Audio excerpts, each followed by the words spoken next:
Welcome back to my channel, Living Solo, Living Well. I'm Kat, and today's topic that I wanted to talk about was being bullied and whether or not that had any positive or negative effects. And I want to give my personal example of having been bullied. So I'll start out with saying that as a new nurse, when I graduated nursing school, I started a new job at a rural hospital, and it was very small, and I started in the ER. So there was this particular nurse who worked for a different facility, and something happened. We didn't know what, and she was taken out of that facility. It happened to be a jail, and she was put in the position of charge nurse. And I use that term loosely because she did nothing, no work, nothing. And she decided to pick me to be the one that she would bully. So I was in her sights, and every time I would turn around, there she was. She's had her finger in my face. She grabbed my arm and pulled me when she was speaking to me while I was talking to someone else. And she would isolate me on this one particular unit where we had no one else. We had no other nurses working that floor. We had no secretary, no desk person to take the calls. We had no computer system. It was very archaic, just about. And we had no CNAs. So the nurse, whoever was on that hall, did everything. And when you went to give medications, you'd have to go in a locked room. So you would literally not be available to hear the phone or hear patients. And so I would be in the med room, and I didn't know what was going on outside on the unit. So this went on, and me being a new nurse, I thought, I've got to do what she says. But yet there was a part of me that's like, this is not right. You don't grab somebody and you don't pull them towards you just because they're talking to someone else and you want to speak to them. So it started out with little subtle things like if we would have the med record in up at the nurse's station, I had it up there where I could see what meds were due, instead of spending more time in the locked med room to where patients wouldn't have access to me. I couldn't hear the call lights or the phones ringing. So she started saying, you need to keep that book in the med room. And we couldn't because it took us off the floor. So again, this was before computer systems, so everything was handwritten. We had paper charts, and it was difficult for one person to do all of this. But she required, whenever she was there, if I would call for help from the nurses who were in the ER, this quote unquote charge nurse would call down there and tell them to stay. They had to stay down there. And she was doing this on purpose, which left me to do every single thing: baths, bed changes, med administration, answer phone, chart by hand. And that was so humiliating and so difficult for one person to do.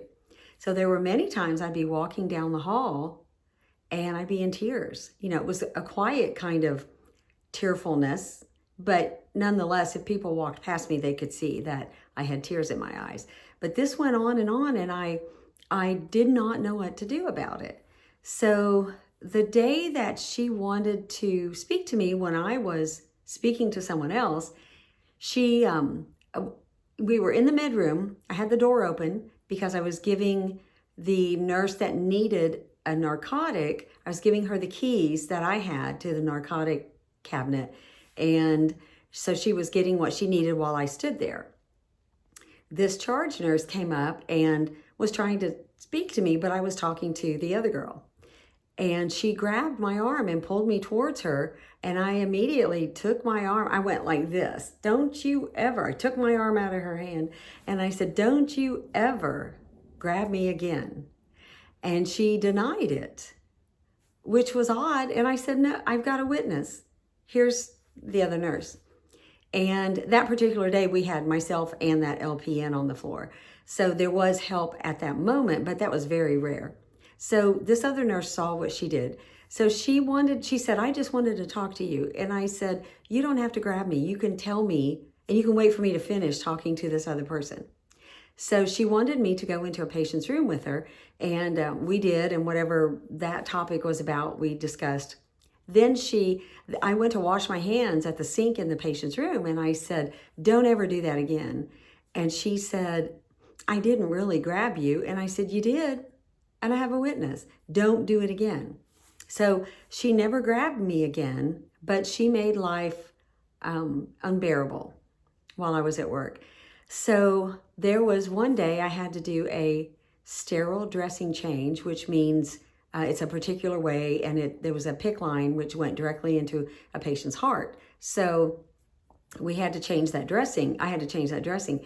And I'd not done one before. I learned how to do it, but I did not do it on my own. So I called a nurse down in the ER to come and help.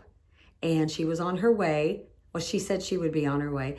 And as I was getting ready to hang up the phone, the charge nurse came by and said, who was that? In a very curt tone. And I told her who it was in the ER that she was going to help me change this dressing. And she called her. She picked up the phone, called down there and said, you stay down there, I'll do it. So she proceeded to show me how to do this. And there were some things that she had to leave to go get some more supplies, and she came back and she did not put sterile gloves on. She put another pair of gloves that were from a box in the room. And I said, you need to have sterile gloves on. And she said, these are fine. So we finished up, and we always signed and dated and timed our dressing changes. So I said, I will not sign and date this until you do it, because you were the one showing me how to do it. Your signature and your date are going to be on here in case anything happens, because you didn't have sterile gloves. So she did do that, and then I initialed after her. But, just the way she was adamant about her teaching me and no one else. So no one else could come down from the ER to help me. So there was another time when I was speaking to another nurse somewhere down the hall, and she came up to me, this charge nurse, and she had a habit of wanting to talk to you while you're talking to someone else. So she interrupted, and I turned around and said, I'm speaking to so-and-so. And as I turned around, she put her finger in my face like this. And I can't even remember what she said, but it was so humiliating because there were several people around. And so a few days later, I was on that unit by myself, and it was pretty quiet at that particular time. So a housekeeping supervisor came by, stood at the counter of the nurse's station and looked both ways, and then leaned in and said, why does she do that to you? And I said, oh, you saw. And she said, yeah. And I said, where were you? And she was in the linen closet, coming out, saw it, and went back in and cracked the door and saw the whole thing. And at that point, when she explained that to me, I teared up and I said, that's just how she is. And she said, if you ever need a witness, you let me know. So my point in saying this is that people noticed, and it still continued. So I filed a complaint with this number you call as an employee, and they're supposed to be unbiased. They're not. So anyway, nothing happened. I filed a complaint and nothing happened. So eventually I gave my 2-week notice, because this went on. And it was incredible what she was doing to me that everybody noticed and could do nothing about. Nothing at all. So another time I felt bullied was I worked at a a detox facility, and the person in charge of training me was an LPN. I'm an RN. And so she was a little smart alecky kind of person, buddy with the director. And the director had told me that some of these nurses may not like that they hired from outside I was a lead nurse. So for the lead nurse position, because they were in-house and they felt like one of them should be that.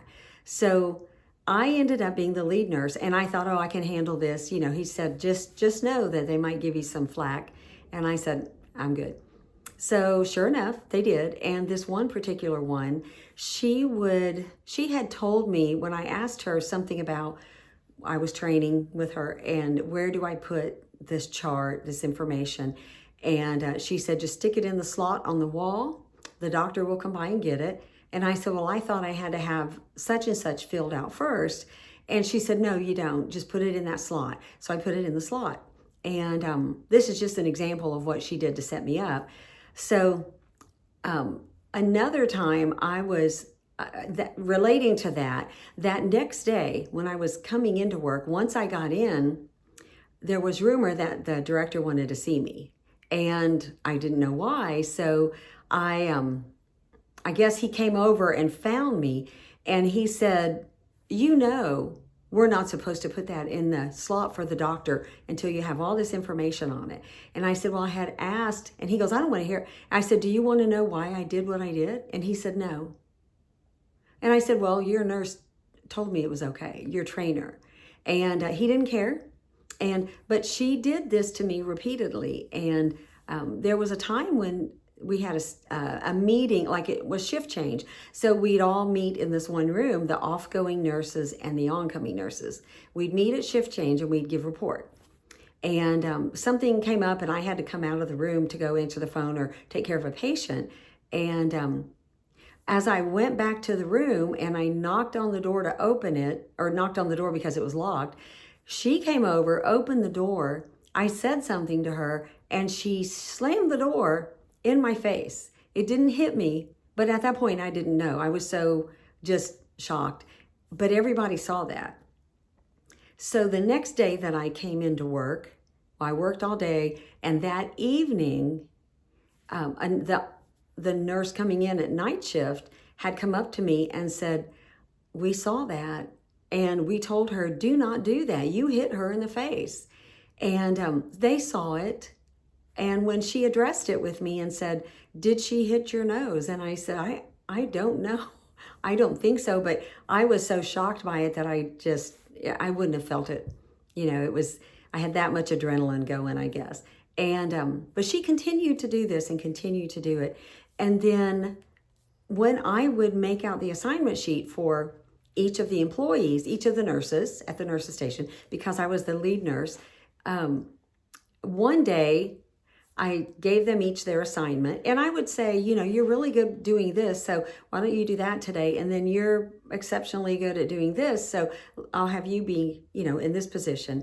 And they actually didn't do it, and they called the director. It was a Saturday morning, and they called him to say, where do you want us? Where do you want us to be?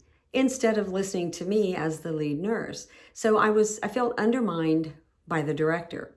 So one day when I was giving assignments again, and one of the RNs who had been in a drug diversion program, if you know what that is, he was diverting drugs. And so he had to go through a rehabilitation program, and he was finally off of that program. So I had assigned him to doing whatever task, the med window, so handing out medications. And he said, actually, I'm the new lead nurse. That's going to be your job, and you sit right there and you do that, because I'm the new lead nurse. And I kind of stood there because I knew there was an ad out for a lead nurse. And I asked the director at one point, "Are you guys replacing me?" And he, no, we're just getting another nurse. So what they did was they replaced me, but they didn't tell me. So I find out from the one that was put in my spot.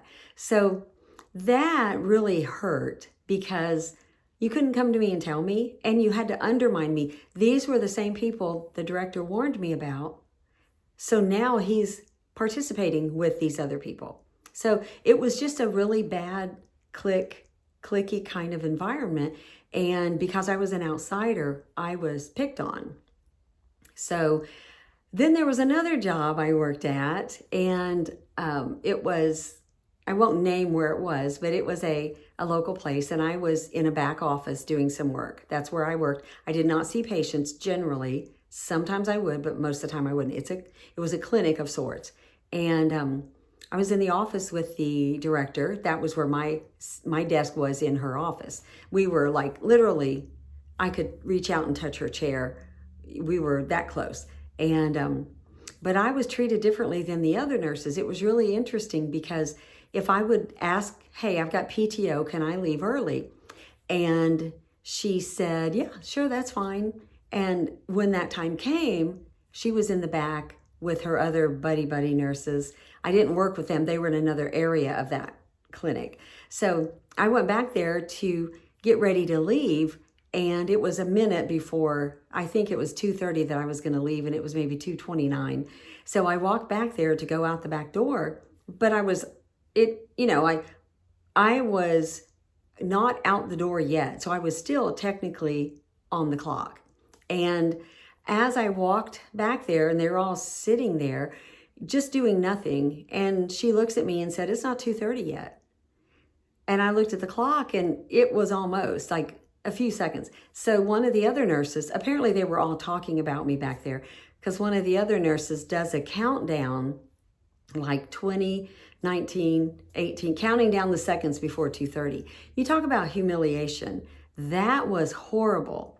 I went back to my office to get out of their presence. And then when it was exactly 2:30 or 2:30 and some seconds later, I went back out that way, and then I left. And when I got in the car, I just cried because it was so humiliating. Another time with her, I was always early. I'm always early, 5 minutes early or so. And so I got there early, and all the clocks in that clinic were on different times. It's like they were all off by a little bit. So she came by, or she was in there with another nurse, and I came in and sat down, and I was early, but this clock showed I was late because it was wrong.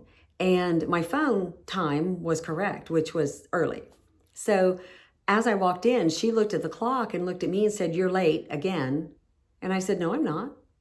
And then she kept a book of this one nurse, the things that she did that irritated her. She kind of kept a tally, this old, very much older nurse, probably in her 70s. And she said, I said to her, why don't you write it in your book like you do for so-and-so? And so when they walked out, I then changed the time on the clock to put it to the correct time. But my point in that is she never said these things to the others when they left early or when they came in late. Nothing was said, but it was said to me. So I've been through bullying, and I feel like it's made me more resilient as I've gotten older because I recognize it in a heartbeat. And there are more instances of the bullying in different jobs I won't go into right now, but I recognize it now. And I've resolved myself that will not happen again. So I think I've gotten more determined to stick up for myself and advocate for myself at jobs. So because of the bullying. So I know it can make you or break you. I thought it was going to break me initially. And then after all these years, it ended up, I guess now I feel like I had to get resilient. I had to get strong and determined and not let it happen again. So if any of you have been through any kind of bullying, whether it's at a nursing job or just at another job, a regular job, or by family and friends, just hang in there and try to advocate for yourself and make sure you don't let them control your life. So this cannot take you down. We're a lot stronger than we think. And for me, I didn't think I was going to make it through that. I struggled, and I thought I have made the wrong choice in getting my nursing degree. I just thought I had done the wrong thing. So anyway, I hope none of you are having to go through that. But if you are, please comment below and let me know what happened and how you dealt with it. And please like, share, and subscribe, and I'll see you on the next video.